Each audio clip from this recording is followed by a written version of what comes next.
Hello out there, and welcome to Your Next Mission video podcast. September is National Suicide Prevention Awareness Month. And today we're kicking off a series of episodes bringing attention to the national tragedy in our veteran community. The uncertainty of transitioning from military can be challenging at best. And those difficulties are among the leading causes for someone taking their own life. Our guest today will share how he overcame the challenges he faced with his transition after 11 combat tours in Afghanistan and Iraq. Today he's a successful businessman, a nonprofit executive, helping veterans and their families face these uncertain times. So please stay tuned for this impactful conversation. We'll be right back. Welcome to Your Next Mission video podcast, where we tell the stories of those who have served in the past and those who are serving today. From transition to financial wellness, VA benefits to mental health, we cover issues facing veterans, active military, and their families. Now here's your host, the 12th Sergeant Major of the Army and co-founder of the American Freedom Foundation, Jack L. Tilley.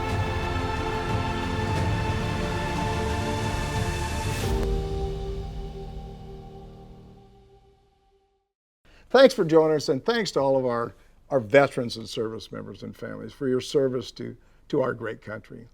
Now, before we get started, I personally want to thank our presenting sponsors, Navy Federal Credit Union, whose members are the mission, Purdue Global, where you can start your comeback, and USAA, whose mission is taking care of the military community and their families always. With additional sponsorship from Blue Cross Blue Shield FEP Dental and Blue Cross Blue Shield FEP Vision. Together they make Your Next Mission happen. They love our veterans and families. I don't care what you say, I say it every week. We love them too. Throughout September, we're going to talk about how we can help stop the number of suicides in our veteran community and reduce the stigma associated with this national tragedy. Today we're talking about the challenge of transition from military to civilian life, and how we applying a few principles can lead to finding identity, purpose, and a community as a civilian citizen. And I'm excited to welcome Lieutenant Colonel retired J.C. Glick, author, speaker, retired Army Ranger, and a Chief Executive Officer of the Commit Foundation. Sir, welcome to the show. Thank you for having me. It's an honor to be here, and it's truly an honor to get to talk to you. I think when we first talked, I told you it's kind of cool actually meeting somebody who I grew up seeing your picture on walls. I mean, that's kind of cool. I mean, I'm not going to lie. That's pretty neat.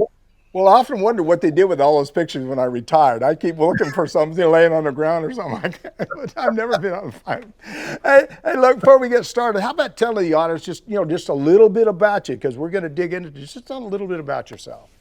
So, did 20 years, mostly in the Ranger Regiment and the Asymmetric Warfare Group, with, as you mentioned, 11 combat tours. Retired in 2015. Did some leadership and culture consulting with the NBA, NFL, some other large corporations.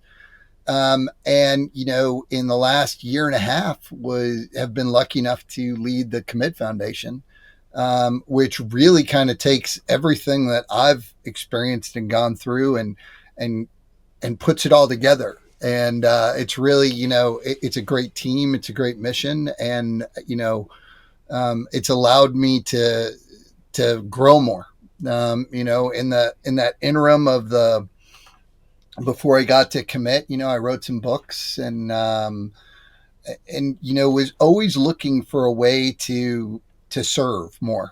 I think you can serve in your community, but this allowed me to have a little bit bigger impact. And I was very excited when the board selected me, and this is, other than command, this is the best job I've ever had. Well, you must be doing something right, because if they're reaching out to you and say, hey, come join our team, that's good. Hey, look, I got to say, you talk NFL, all that other stuff.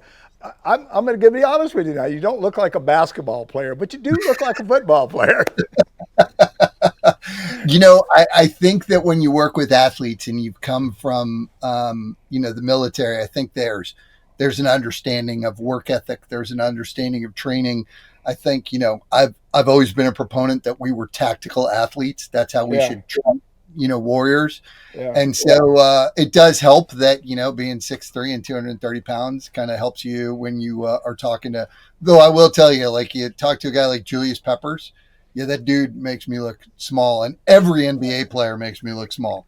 Hey, look here. I'm 5'9". I'm not going to tell you much at weight because I gained a little weight when I got out of the service. Hey, sir, your transition. We got to get it. They'll start running us off the show if we don't start talking about something. Hey, sir, your transition wasn't very easy. Would you tell us, tell the audience really what experience prior to and during your transition? Tell us about your experiences. Yeah, I often talk about 3 transitions that I went through. And the first one was when I left kind of a deploying unit and went to the Training and Doctrine Command. And, and you mentioned it, right? Identity, purpose, community.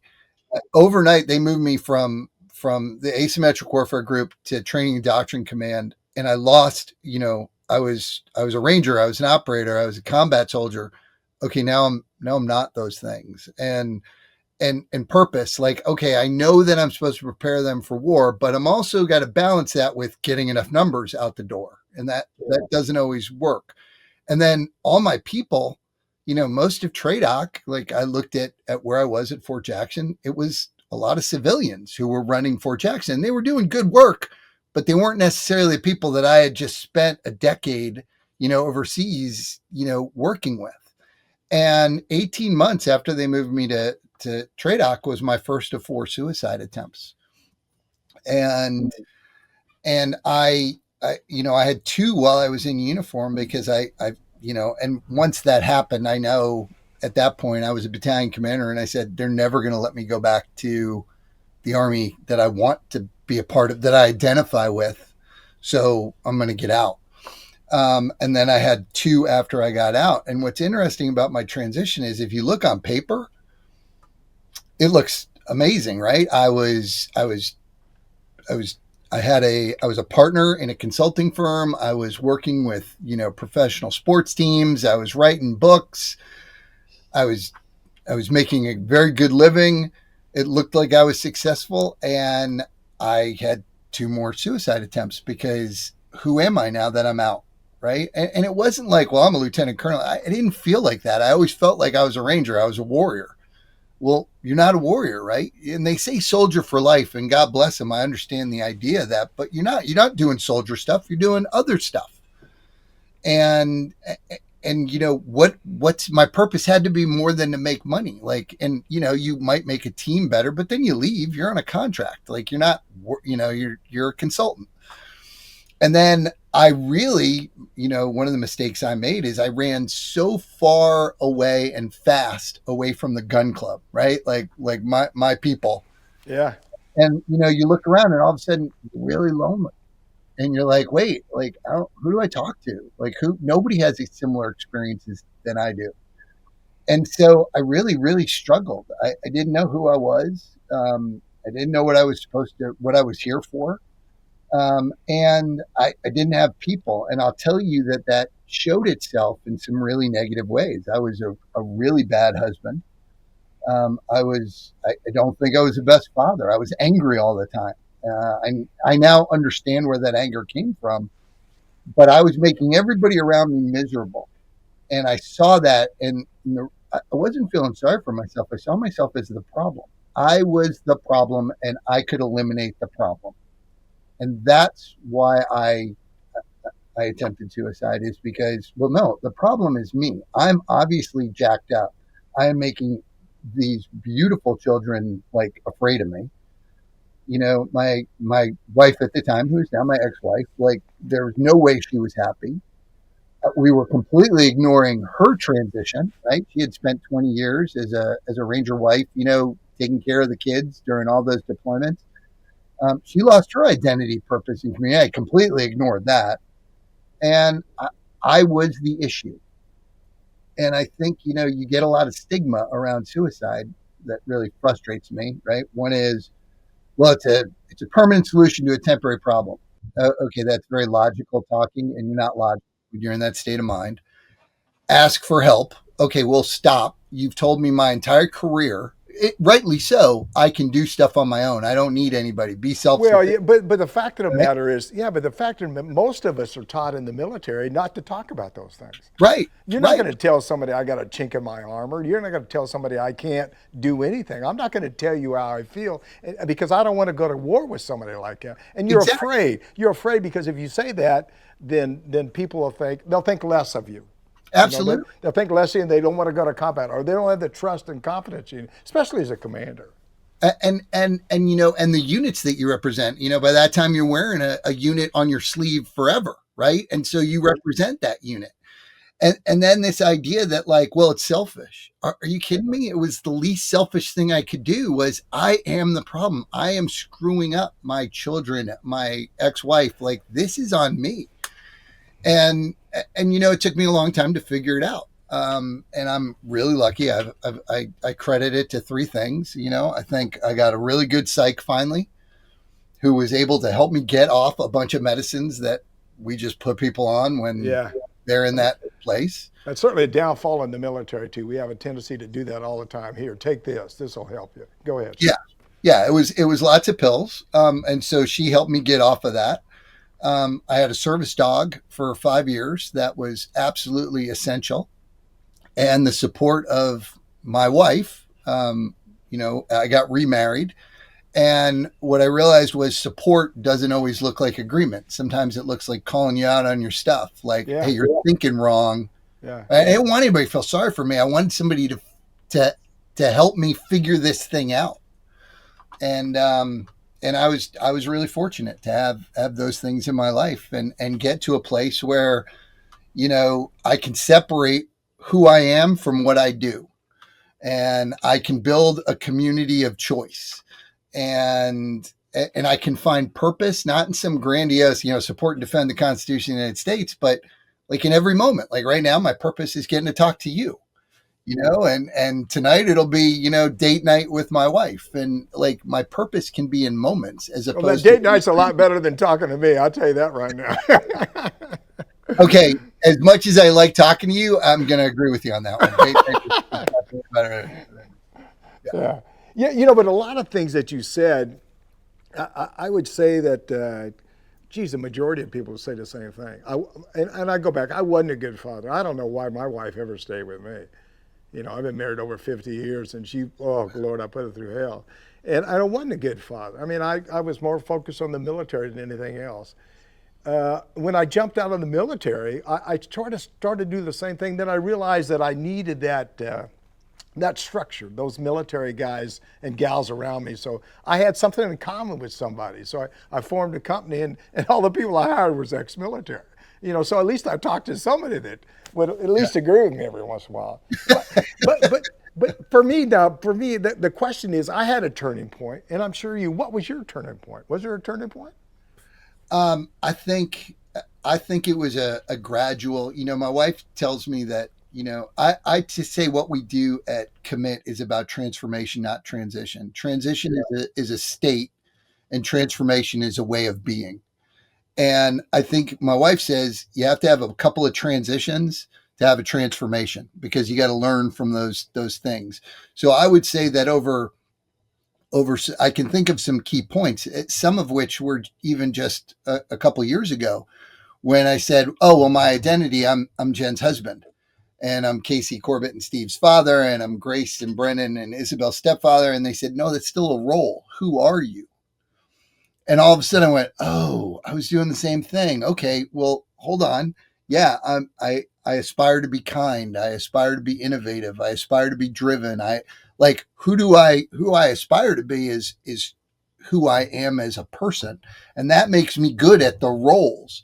But I'd say that those moments, right, of time, the last, my last attempt, when my wife caught me with a gun in my mouth and talked me down and said, hey, okay, this is not you. This is what happened to you, and you are not what happened to you. And those moments, and the moments where all of a sudden I had these realizations of, wait, okay, look, my purpose, like I kept looking like, what's my purpose? What's my purpose? One of the things in the military, and it's kind of funny, and I know why we do it, right? Hey, so your purpose is to support and defend the Constitution of the United States.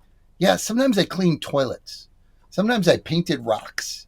Sometimes I went through the mud pit, right? My purpose was in every single moment. It wasn't this grandiose thing, right? Sometimes it was just sitting, waiting in QRF on a fob. And we want to be stars in our movie of life. And the truth is, look, my purpose, I did a bunch of different stuff. And so I stopped looking for that big purpose, right? And I'd say that was probably about 6 years ago, where I just went, you know what? How about I make the most of every moment I'm in? And I'm going to be honest, right? I still have times, my daughter's, she got married in April, but she had a reception just a couple weeks ago. And I forgot my medicine, right? I'm only on one medicine. I take one very small dose of medicine a day, and I forgot it. And 3 days in, I didn't like who I was. I was snippy. I could feel myself. And so this, I don't know that there's like all of a sudden this 90-degree right turn that all of a sudden you like, okay, now it's better. I think that it's just this constant, how do I grow so I can progress, right? Growth is kind of multi-directional, progress is forward. So how do I grow so that I can continue to progress? And that's kind of what I focus on. But your turning point, the gun in the mouth, no medication. And for me, I'm going to talk about myself just a little bit. Yeah. My problem, and I realized I had a problem when I was stomping the crap out of my son's motorcycle, and I'm saying, why am I do that? And then I wrote it down here, and then I got pissed at an E7, and I was in a room, and he got that far from my face. I hit him, knocked him over a desk, and that's you can lose control, not even know that you're losing control. But it's not just me and you. There's a bunch of people out there that go through the same kind of things. And so guys like me and you're doing a very good job, and I'm trying to do my part, need to talk to as many people as you can. Say, hey, you're not alone. You're not by yourself. Everybody has problems. Doesn't matter what rank you are. We're going to help you out. Call me, talk to me, yell at me. I'll come. I'll do whatever I got to do to help you out. And I think that's what we need to do more of. And I think a lot of guys and gals are out there doing it just like yourself and trying to help as many people as you can. Go ahead, sir. No, I think everything you said's right. I mean, I remember, I was such a laid back guy, and I remember two incidences, one with my daughter and one with my oldest son, where I was screaming at them.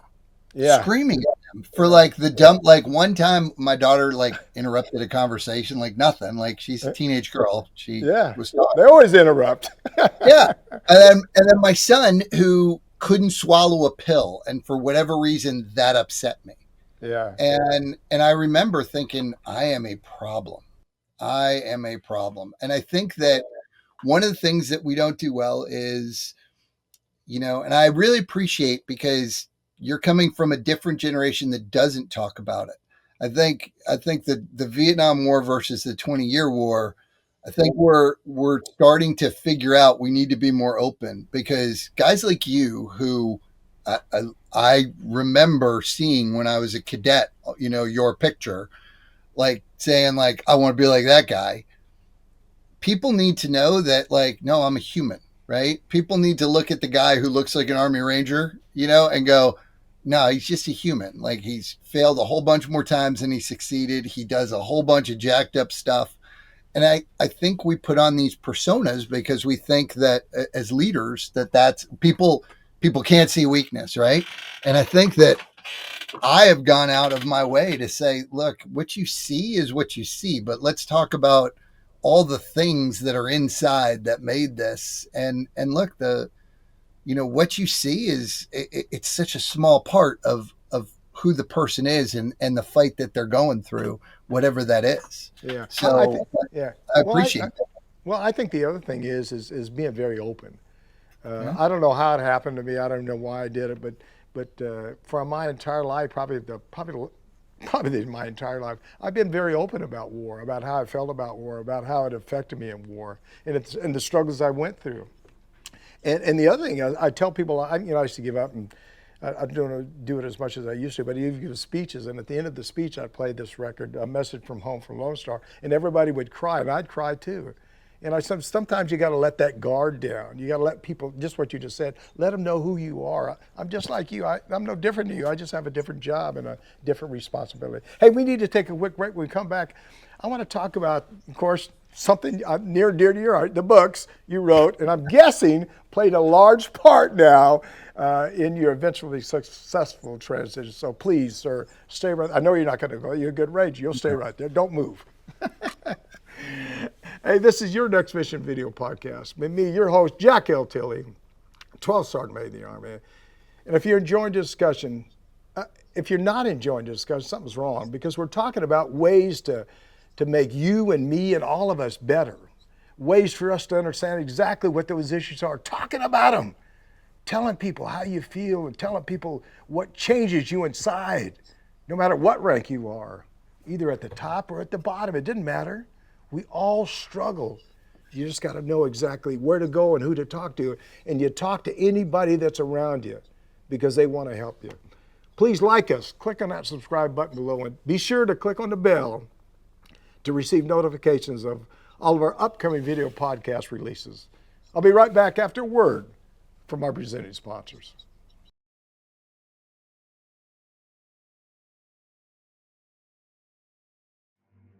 You're watching Your Next Mission video podcast, proudly presented by Navy Federal Credit Union, the most trusted credit union owned by members of the military community, serving all branches of the armed forces and their families. Learn more at NavyFederal.org. Their members are the mission.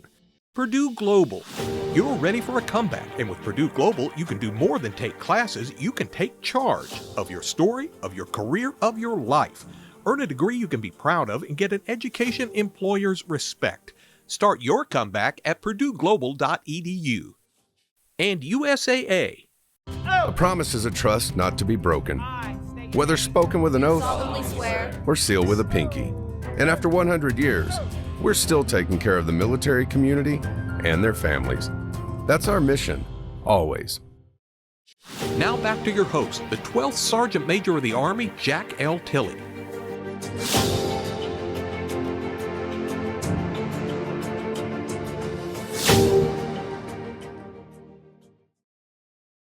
Welcome back. We're talking with Lieutenant Colonel retired J.C. Glick, author, speaker, retired Army Ranger, and Chief Executive Officer of the Commit Foundation. Before we get back to our discussion, I want to let you know about a way to support the work we're doing here on behalf of our veterans and their families here at the American Freedom Foundation. If you have a used vehicle you're planning to get rid of, or some property you don't want or have any plans for, you can donate it. Visit our website at AmericanFreedomFoundation.org/donate and click on that vehicle donation button or the home donation button to support our work. We really would appreciate your support. Sir, you wrote 2 books. Let me make sure I got this right. Light in the Darkness, Leadership Development for the Unknown, and Meditations for the Army Ranger, A Warrior's Philosophy for Everyone. And you have another one on the way called Philosophy, listing everything. I happen to have, let me reach down and get them now right now. I happen to have both books. What a coincidence. I'm really good at this. We're going to prop them up here. There you go. Hope it stays right there. I'm going to make sure it stays there. I'm going to put both of them up. Would you tell us about the books, why you wrote them, and what you hope the readers would get out of it? So the first book, it took me a long time to write the first book, and I was going in the consulting business, and I had some great mentors who said, you got to write a book if you're going to be taken seriously. So what I wanted to write is about kind of what I learned as a battalion commander in TRADOC is, hey, you have to teach people how to think, not what to think. And we have a whole system that teaches you what to think, not how to think. We don't focus on problem solving. We focus on giving you the answers to problems that have already been solved.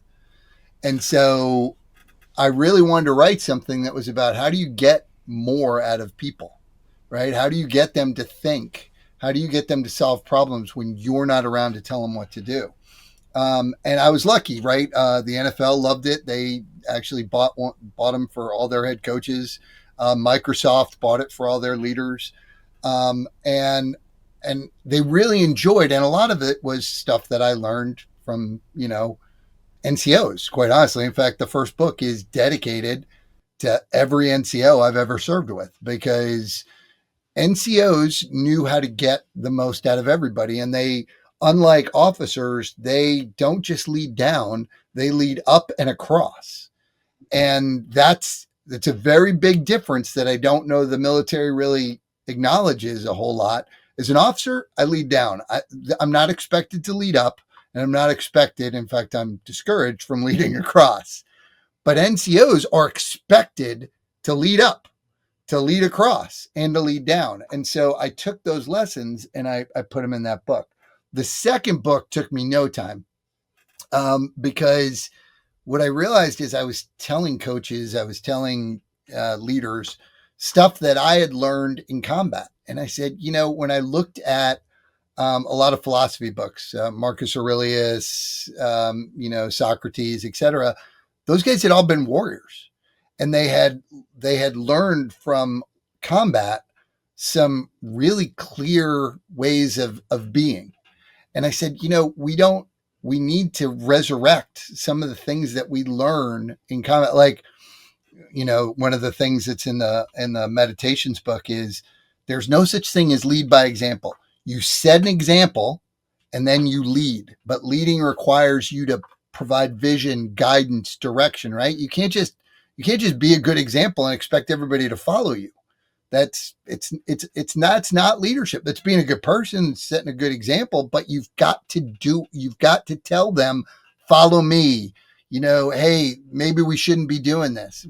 Leadership has to be done, because I watch good soldiers do good things, but nobody's following them. Well, I got to throw something real quick. I was just going to say lead by example, but your analogy of that was pretty good. What I always did when I lead by example, I'd say, hey, look, this is what we got to do, and I'd be right there doing it with them.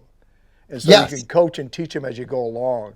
And a lot of times people will say, I want you to do this, and they'll back away. I say, I want you to do this, but I'd move right in and do it with them. The other thing is, soldiers know if they have confidence in you, have trust in you, and do you know your job? Do you have confidence in your abilities to do the job, especially when bullets start flying or something? Because they're going to look for you to be making the right decision, especially as a commander. Go ahead, Yeah. sir. No, I think but I think what you did there is you led, you gave direction and guidance, Absolutely. and then you set an example. Yep. And I think that they're both important. So I was working with a player, I won't say his name, and I said, how are you making the team better today? Yeah. And he goes, I'm leading by example. I'm like, how does anybody know that you're running as hard as you can, or you're working as hard as, like, how does anybody know that? And he's like, I don't know. I'm like, exactly. So if you want something out of people, you got to tell them what your expectation is, and you got to tell them what you want out of them, and then do it. But if you don't tell them and you just expect they're going to do what you do, you're going to be sorely disappointed. The best leaders I ever had was the ones that did that. They'd talk to you, but then they'd work along with you. Yep. If you mess something up, they would just sort of coach you and teach you how to fix it, and then keep going. They wouldn't beat you to death. I always tell this funny story. When I was a division sergeant major in 1st Armor Division, we was qualifying without wearing your body armor. We was getting ready to deploy. And I said, hey, why are we doing that? I mean, you go to war, you're going to shoot with your black. They're a lot better now. And they said, if they do that, they won't shoot as well. I said, nah, bull. So I made everybody in the division, I was a terrible guy. They had to fire with the body armor on. And they come back and say, our scores are lower. I don't care. You better get better. Well, about 4 months later, the scores went back up. But it's train the way you're going to fight. There's a lot of it. And what we're talking about is train the way you're going to fight. Train the way you want to be. Make sure everybody's around you and they connect with you with all this stuff. So go ahead, sir. You got me pumped up talking about this stuff. So. So that's what I wrote about in that second book. And there's just things like, hey, you all these things that we use is what I call bumper sticker leadership. Like, you got to think about, because leadership really, you got to care about people.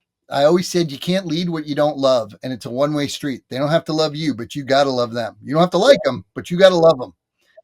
And we throw this term leadership around all the time, like, oh, well, that guy's a great leader. Well, because he did the outcome or because he took care of the people. Yeah, what makes him a good leader? Yeah, absolutely. Yeah, right. So one of the things they talk about in that book are like, hey, everybody's got an opinion on what a good leader, what the characteristics and traits are. And for me, I just wanted to share like the ones that I saw that were successful across the board. They had loyalty to people. They had curiosity. They were always asking a question. They were never telling you. They were like, hey, why'd you do this? Hey, what do you think we ought to do here? They were humble, right? They never thought they were the smartest people in the room, and they had empathy. They understood what it was like to when they told you that you were going to suck, they understood that it was going to suck. Right. And I think those important pieces, like if you have those, you can be really, really successful. But if you don't have any of those four, or if you're even missing one of those four, I think you could be a good leader. I don't know that you can be a great leader. Yeah, I got to tell you, I got 1,000 stories of old guys. Yeah. Old guys got stories all the time. So when I got to be the sergeant major, a friend of mine, Sergeant Major John Stevens, unfortunately he's passed away, but he called me up and he says, and he always called me Jack. He says, Jack, he said, do you mind if I give you some advice? I said, no, Sergeant Major. He said, well, first of all, when you get to be the Sergeant Major, you're going to have a lot of new friends. He said, don't forget about the ones you had before. He said, those will always be your good friends. He said, okay. He says, and the other thing is, no matter what decision you make, a lot of people are going to like you and a lot of people are going to dislike you, no matter what you do. So when you make a decision that's good for the United States Army, not for you personally, but what's good for the Army. And the last thing he told me, he says, don't change who you are. Every time when we move up to a different position in life, we think, our head swells up a little bit and look at me, I'm better than everybody else. Well, the answer is you're no different than nobody else. You're still the same person. That's why they hired you. So don't change who you are. Stay grounded and stay focused on what you're doing. So great guy. I think that's great advice. I think, it reminds me, Stan McChrystal told a group of us, it's in that second book. Yeah. You're not the best, you're the best available. And to remember that, right? Because it does two things. One, there's a humility aspect, but more importantly, if you're not the best, that gives you the freedom to try new stuff, to experiment, to try to get better, because somebody out there is better than you. So I gotta try this because maybe that'll make me better. And I think that was a game changer. That's something that I'll never forget. Well, soldiers know if you're real or this is an old saying. Probably most people listening don't know. Soldiers know if you're real or member because they know if you care or you don't care. By your actions. I remember it used to drive me crazy. I'd go to somebody that was a senior to me and I'd be shaking their hand, saying hi, and somebody senior to them would come by and they'd turn and walk over and talk to them and just ignore me. And I thought, I would never do that. I'm going to stay focused on what I'm doing. Hey, you mentioned two concepts during our prep call. Don't be a civilian, be a citizen, and a quiet epidemic exile. Would you talk about that? I hope I'm saying that right. If I'm saying it right there, yeah. No, I'd love to. So when we help our service members and spouses, leave service, we tell them we don't want you to be a civilian. We want you to be a citizen. And we see the difference as civilians consume, citizens contribute. Right. And so you were a civilian when you came into the military and we transformed you into a warrior. Now you need to transform into a citizen because service cannot stop just because your uniform comes off. Our veterans have so much to bring to this nation. And one of the things that frustrates me is when they become part of the divisiveness. I think that veterans are the key to unity in this nation. We don't have to agree, but we know how to not agree and still get things done. We know how to acquiesce where appropriate. We know how to keep something that's more important than just us in mind. And I'd really like, I think our population, I'm very proud, we have a 22% of the American population volunteers, 78% of the commit population volunteers. They're giving, and I tell them, like, I need you to have impact. We're going to invest. We invest almost 25,000 into every single veteran or spouse that goes through our program, and they pay for nothing. It's all on us, and in return, we just want them to make an impact on the country, on their community, on the world, and be citizens, be people that make the world better. So that's really important to commit. You know, go ahead, sir. Oh, please go ahead. No, what I was going to say is I had this crazy idea years ago. I says, why don't we take 2 years out when somebody's going to get out of the military? Why don't we start putting more jobs that are available? So say, for example, there's a job in Michigan or Florida or whatever. Put it in some kind of board in the Army and say, hey, here's a qualification. If you're interested as a service member, start getting ready to qualify for that particular job that's in Florida. Because just based on what you just said, there's a lot that they bring to the table, and start reaching into that formation of not just Army, but all services, and pull them into your organization, because it just makes it a stronger organization, I think.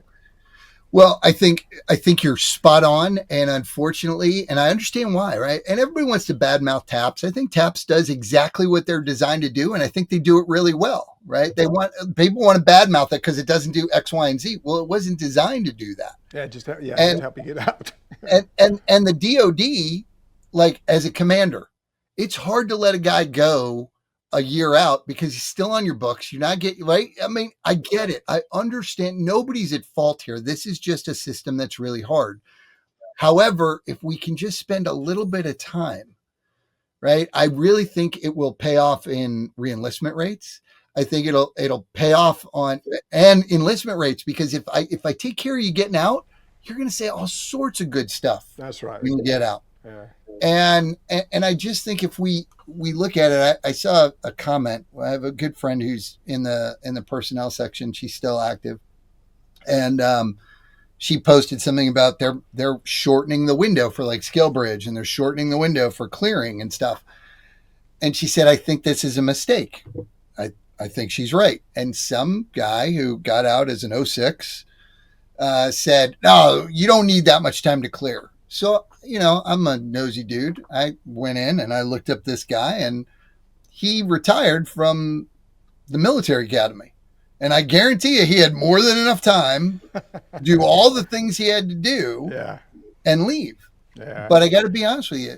Like, I think of that E4. I think of that E6. I think of that 05 who's, getting out of command. Like, they don't have time to do all the stuff when you give them, oh, well, you got 2 months, you got 3 months. And again, it's a tough problem. Nobody's at fault here. It's just, I think we can't, it's not simply answered like, it's too much time. Hold on. Let's be thoughtful about this. Yeah. It's funny you say that, because I used to say a couple of things. One is, I remember I was sitting on a board one time in CENTCOM, and they said, well, this guy's retired. We downgraded his award. I said, why downgrade it? If anything, upgrade his award, because you want him to leave the military with a good feeling in himself. So don't be, he did a great job. Give him an appropriate award when he gets out of the service. The other thing is, I've always thought they should put financial education and retirement benefits into our educational system within the military, and start talking that a lot. Because you can't tell me, whether or not it's a year or 2 years, that I talk to you about TAPS, that you're going to pick up all that information. It's too much information. Because you're not focused on that. You're focused on your job and responsibility. So, hey, sir, this is a great discussion. We need to take another quick break. When we come back, I want to learn more about the Commit Foundation. We'll be right back. I love this. I probably could stay here for 4 or 5 hours to talk about this. You probably say that to everybody. Well, I do. How do you know that? Now, here's a word from one more of the organizations that helped make this show possible.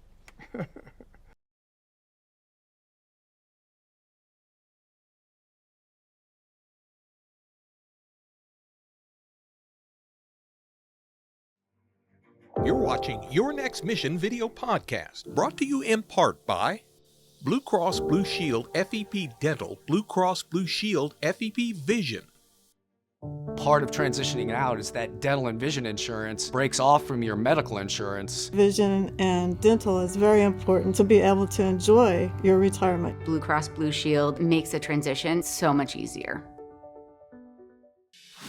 Now back to your host, the 12th Sergeant Major of the Army, Jack L. Tilley.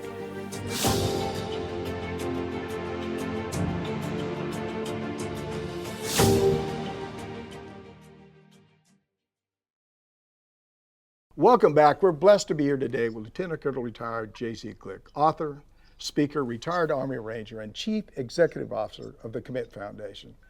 Remember, this is your show. We know there's so many issues that directly affect you, and we want to address each and every one of them. So please, as I said many times, reach out to me. Tell me what topics you'd like us to cover. You can call at 844-424-1134 or send me an email at SMA Tilley at yournextmission.org. And guess what? I'll reach back out to you. Sir, I got a couple questions for you before we even get started. Is I talk to a lot of people about the fact that I wish we'd do more about educating people about what it's like in combat, maybe in basic training or AIT or something like that before you ever go to war. Because I've told you before, I would really screw up when I come out of war, and I didn't really know what I was looking for, what I should have been looking for.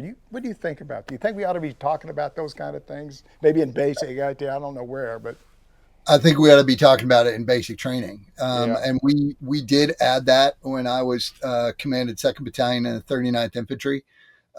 We added that where, I wanted drill sergeants to talk to their trainees about their experiences in combat and some of the things that they saw and some of the things that they did. And then we would go around and they would go look at these Medal of Honor, write-ups. And then they talk about, hey, I want you to think about this, because these young men and women, they're not like signing up at Verizon. They're not going to JP Morgan. This is more than a job. This is more than a career. This is more than a lifestyle.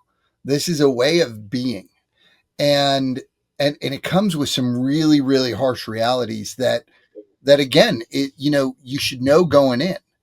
And I think that if we could start preparing people, I don't think you'll ever completely prepare somebody for what they're going to do in combat, but I think you have to have that conversation. I remember, I'll tell you this story. This is kind of funny. When I took command, all we ever did was shoot at, the paper targets. And I said, okay, the first thing we do on the range is I want you to get some dead chickens and some sides of beef and some sides of pigs. Yeah. And I want you to shoot at them. Yeah. And I want them to see what arm munitions do to flesh, do to these things, because they have to understand this isn't this little tiny hole that you're making. This is a lot of destruction. And I remember like the range control guys lost their mind. Like, what are you doing? I'm like, I can do anything I want on this range. Get away from me. But these young men and women need to see, because the first time you see it cannot be the first time. And most of us, it was the first time we saw what it could do was when we had to do it for real. And I don't know that you can replicate that with pigs or sides of beef or chicken, but at least it was better than that little tiny hole that you see in a zero target, which they can't comprehend the power that they wield as humans. And I think that we have to get them prepared. And look, 10 years ago, I can tell you the stats were, hey, you lose like 13% in basic training. You lose another 10 or something percent in AIT, but then you'd lose like another 25% before their first enlistment. So 50% of those who enlisted were out before their first enlistment. And I'm like, well, yeah, but then we own them, right? After 180 days, like we own everything that happens to them after that. So let's show them some reality up front. And like, I will tell you, I had an attrition rate of about 24%, which my brigade commander wasn't happy with, but the CG was good. He was like, hey, they're leaving anyway. Yeah. And it's because I think we told them this, we are preparing you for war. That's your sole function, is to prepare you for war. not to be a clerk and not to be whatever your MOS is. It's to prepare you to go to combat. Yeah. I think we have to do that. Well, there's no second best in our profession, and anything you can do to move them closer to what things actually look like. I was sitting there thinking, as you're shooting at these chickens, and I see blood coming out and things like that. It's sort of, people probably say, that's, but that's reality.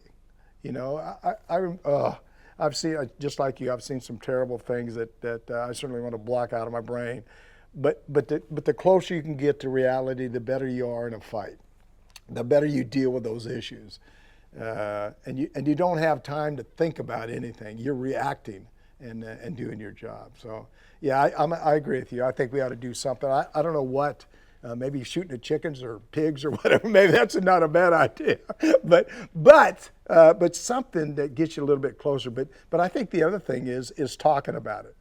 Talking about it with guys like maybe you and me that say, look, in my time, and it's been a long time ago now, these are the things that I went through, and these are the things I struggled with. And I think it's so important for people to hear those kind of things from everybody. And I'm sure that every 4-star general and every private, every sergeant first class, or sergeant major, lieutenant colonel, all of them have stories that we ought to tell. So all of us at one point ought to be telling our stories to as many people as we can. That's for doggone sure. Hey, sir, the Commit Foundation, I got to get into this now. The Commit Foundation is a nonprofit dedicated to helping individuals figure out, which I'm talking about right now, who they are and what they want to be. Would you tell us about that? Talk about that with us? Yeah, I think what I love about the Commit Foundation is, again, and the military is really clear about this, and they use the word, we transform you into a soldier, we transform you into a sailor. They use that word transformation.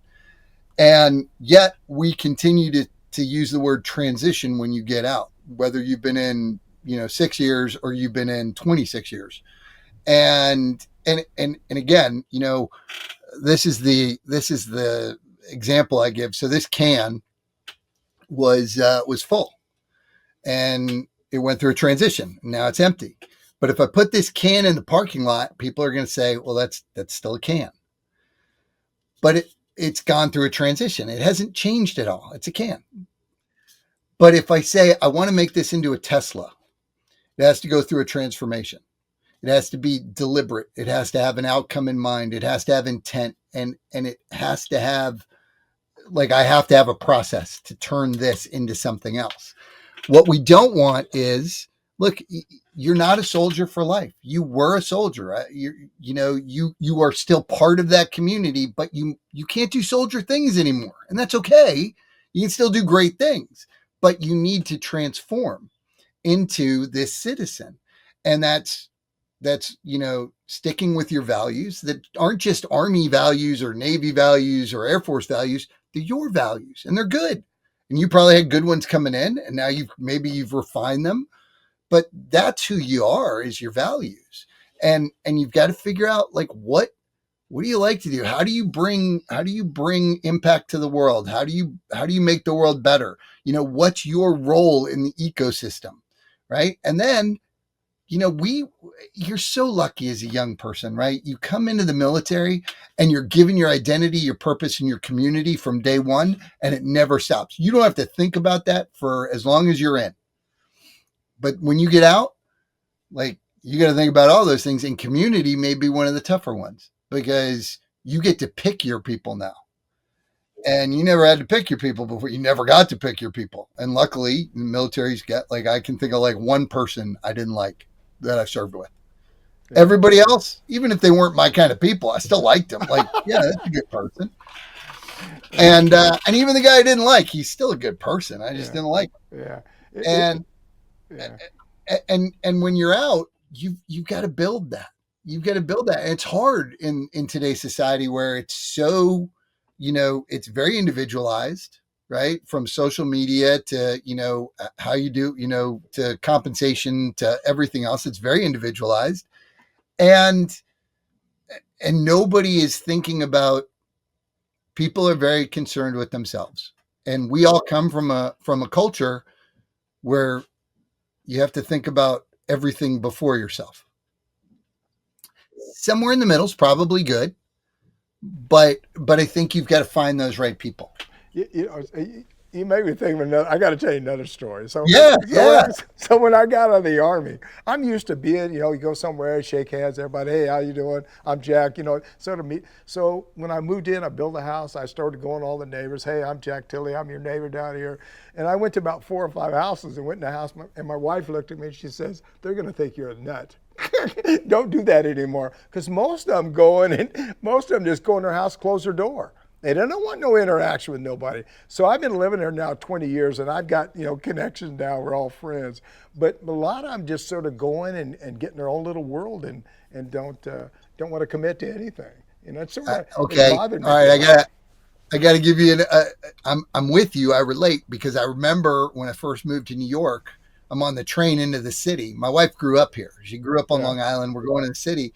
There's somebody next to me, and I'm like, hey, how you doing? And she looks at me and her eyes are up. She's like, you don't talk to people you don't know on the train. What are you doing? And I'm like, he seemed like he was, I don't know, he was right here. And like, she's apologizing. She's like, he's not from here. He doesn't. So I get it. Like, oh, okay. Yeah. You don't want to do that. Oh yeah. Don't make eye contact. Just walk. But I think it drives me crazy. But I think, again, when I look at where we're challenged today as a nation, we've got this incredible polarization where we're in our own echo chambers as opposed to going, hey, what are you thinking about? Like, you believe this. Why? Can I understand? Instead of you're wrong, like, help me to understand. I go to school at, I'm getting my doctorate at Columbia. And I ask people that are not like me all sorts of questions. And I've learned a lot. Like, oh, we're not so different. And, oh, hey, you think this person's a really good dude, but did you know they did this? Oh, I didn't know that. Okay, well, but what I like about commit is, one of the things that I believed in the military that we did really well is we got iteratively better, right? We did AAR, so the next squad would do better and the next unit would do better. And we shared information and we got better as an organization. We should do the same thing with veteran transition, right? And everybody who comes after me should have a better transition than I did. And we should help them with the things that, again, TAPS is doing what they're supposed to do, but they can't do this. And this transformational piece, you're in a disorienting dilemma. It takes reflection. It takes time. It takes commitment. It takes thought. And then it takes a group, a community that's willing to introduce you to people. And that's what we do, right? We bring these people together and then we introduce them to people that have never been in the military, but they're really great people, right? I mean, you and I both know, I think we talked about it. The 2 biggest myths that you hear in the military is you'll never do anything as cool as you do in the military. You'll never meet people as great as you did in the military. Well, it's nonsense. I meet great people every day that never even thought about putting on a uniform. And I've done really cool stuff that I never would have gotten to do in the military. It's different cool stuff, but it's still cool. And I understand why we do it. I'm not saying anybody's wrong. I'm saying we just have to, 2 things can be good. You can be good in the military and then you can be a good citizen. It's not a false binary choice. I'm going to go back a little bit. I agree with everything you said. Yeah. I go back a little bit to TAPS. I think one of the things is TAPS, what they ought to do is hire people that have been in the Army, been out of the Army or military about 4 or 5 years and let them teach TAPS. Because I think sometimes we hire people directly out of the military and put them there, and they have a lesson plan and all that other stuff. But we need more of a real world kind of things, and I think we miss that sometime in TAPS. Hey, if somebody wants to reach out to you, do you have a website or a phone number? Yeah, absolutely. Commitfoundation.org. And you can apply there if you're a veteran, if you're the spouse of a veteran. If you were the spouse of a veteran and you're no longer with that veteran anymore, but you still need some help in this transformation journey. If you're a member of the 5 Eyes, a veteran or a spouse from the 5 Eyes, if you're a member of the intelligence community or a spouse, we will help all those folks. And what's really cool about our program is it's research-based, it's evidence-based. It comes from a whole line of thinkers in transformational learning. And it's a universal piece. Like everybody goes through this. I don't care who you are. Like if you're a stockbroker and you spend 20 years on the floor and then you leave that, you got to go through a transformation, right? You retire from your job, you got to go through a transformation. So what we're doing, we've just adapted it for military folks. I continue to transform every day. I'm always going through a transformation. That's for doggone sure. Hey, sir, this has been a great discussion. Any final thoughts? Anything that maybe you want to share with the audience, or maybe you missed or want to reemphasize? You know, I think I want to add to the suicide piece is as important it is to talk to others. I think it's really important that you go and ask people how they're doing, right? You don't expect them to come and just confide when they're in a bad space. I don't know what I would have said if somebody said, "Hey, are you thinking about hurting yourself?" That might have been enough to turn the tide for me. Well, they're afraid to ask that question, and that's a question they ought to ask. They ought to ask. There's a question about it. You know, we say that it's interesting. I've used this example. You know, we say that it's a hard conversation to have. Well, if I just give you an M4 and tell you to go to the range and qualify, and I don't give you any training on it, yeah, it's going to be hard to qualify. But once you've learned how to shoot the weapon, it's easy to qualify. And I think that if we practice having those conversations and asking that, so it's just normal. I mean, it's just, you know, I mean, I must hear thank you for your service 100 times a day. Why are we not asking people, hey, are you okay? Are you doing okay? What can I do for you? And I think that last piece, how can I do something for you? How can I help you? If just as a society, we started asking that question with real curiosity and real intention of, they may ask for something and let me see if I can do it. With every intention of, yeah, if they ask me something that's within my capacity, I'm going to help that person. I think maybe we get out of where we are with some of the divisiveness in our nation right now. Yeah, I got to tell you, I love helping people. Yeah, I love doing anything I can to make somebody's life better. I mean, it just, you know, as you get older, you say, geez, let me give something back. Let me give as much back. In fact, I call my granddaughter every once in a while and say, hey, look, are you taking the grandkids anywhere? No. I said, well, if you do, I'll pay for wherever you want to go. I mean, I want to give back as much as I can. Hey, the other thing you said, when people say, I picked this up from Sergeant Major Army Grinston. Every time somebody says thank you for your service, you know what he says? He said, you're worth it. And what a great comeback. Oh, I love it. I love it. He says, you're worth it. I say it all the time. People say, hey, thank you for, you're worth it. And they look at me and say, oh, that's pretty nice. Well, I mean it, because I'm willing to die for your freedoms. You're worth it for me. You're worth, I'm ready to die for you. Yeah, that's for sure. Hey, the other thing I want to tell you is, I don't know, if you ever needs some help, I'm an easy guy to get at home. Reach out to me.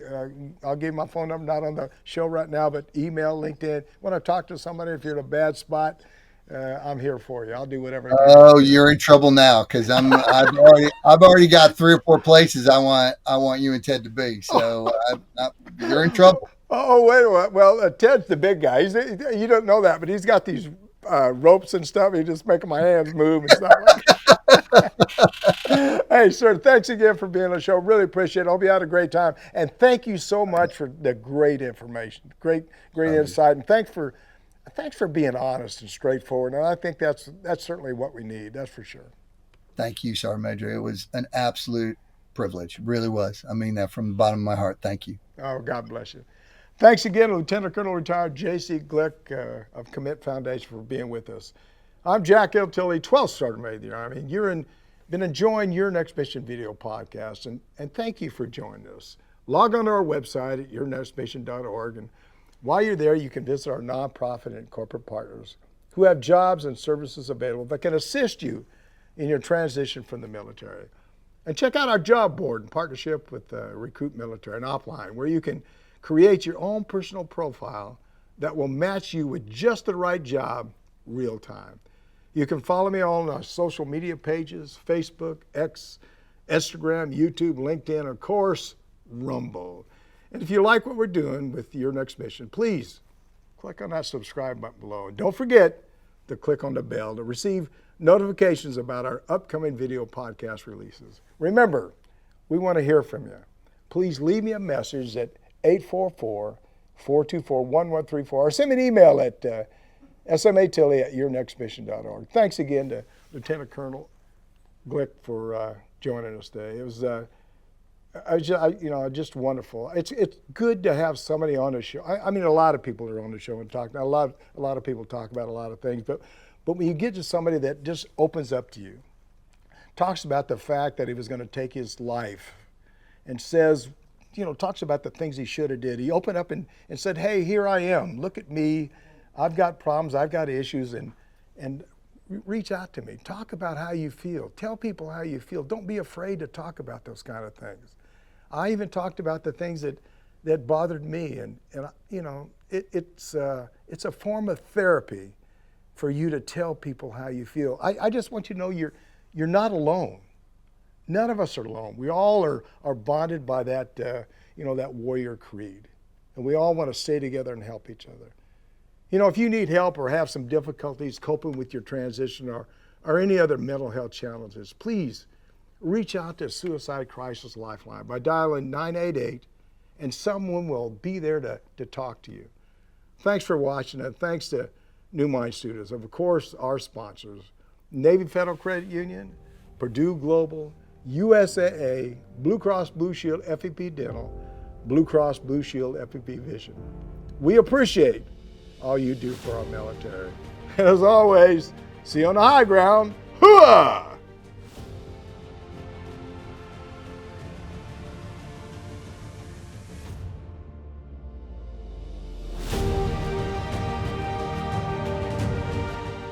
You've been listening to Your Next Mission, brought to you by the American Freedom Foundation. Learn more by visiting yournextmission.org.